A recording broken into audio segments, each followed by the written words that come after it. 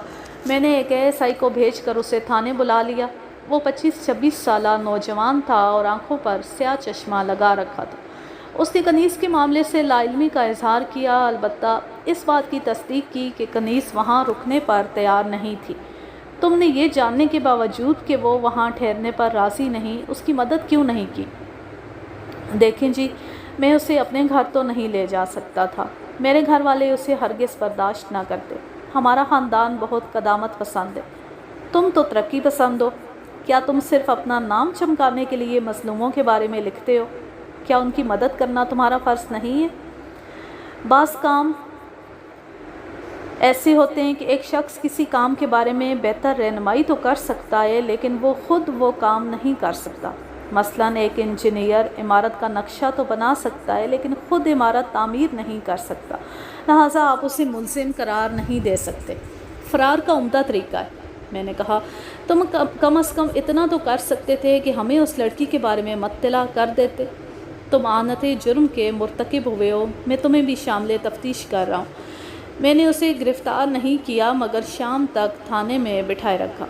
کنیز کا سراغ ایک بار پھر گم ہو گیا تھا۔ ابھی تک اس کے وارثوں کا بھی کوئی پتہ نہیں چلا تھا۔ اس علاقے میں کوئی اخبار نہیں چھپتا تھا، لیکن لاہور کے چند اخبارات جن میں زمیندار، احسان، نوائے وقت اور ملت وغیرہ شامل تھے وہاں آتے تھے۔ ان اخباروں میں سے ایک دو کے نمائندے وہاں موجود تھے۔ میں نے انہیں بلا کر خبر جاری کر دی، تصویر بھی اشاعت کے لیے دے دی۔ اللہ دیتے کو کنیز کی موت کا یقین نہیں آیا تھا۔ یہ سن کر اسے اور بھی صدمہ ہوا تھا کہ کنیز نے اس کے پاس جانے کی خواہش ظاہر کی تھی۔ اس کا خیال تھا کہ جو لاش ہمیں ملی تھی وہ کسی اور لڑکی کی تھی اور کنیز زندہ تھی اور کہیں پر اس کی منتظر تھی۔ اس خیال کے تحت وہ کنیز کو تلاش کرتا پھر رہا تھا، خاص طور پر اس محلے میں جہاں اس نے کنیز کو اتارا تھا۔ شام کے وقت وہ بھاگا بھاگا میرے پاس آیا، کہنے لگا، ملک صاحب، کنیز کا پتہ چل گیا۔ اس نے رات وسنت پورہ کے گھر میں گزاری تھی اور اگلے روز اپنے گھر چلی گئی تھی۔ کون سے گھر میں؟ وہاں کوئی نثار حسین رہتے ہیں۔ میرا تانگا باہر کھڑا ہے جی، میں ابھی آپ کو ان کے گھر لے چلتا ہوں۔ اگرچہ میں دن بھر کی بھاگ دوڑ سے بہت تھک چکا تھا، لیکن میں اسی وقت اللہ دیتے کے ساتھ روانہ ہو گیا۔ ایک سپاہی اور ایک ASI کو بھی ساتھ لے لیا۔ نثار حسین کا گھر گلنار بیگم کے گھر کے ساتھ والی گلی میں تھا۔ وہ ایک سادہ مزاج اور شریف النفس کاروباری شخص تھا۔ اس نے اس بات کی تصدیق کی کہ اس لڑکی نے رات ان کے گھر میں گزاری تھی۔ اس کی 2 یا 3 لڑکیاں تھیں اور ایک لڑکا تھا۔ لڑکا چھوٹا تھا، بڑی لڑکی کی عمر 12-13 سال کے قریب تھی۔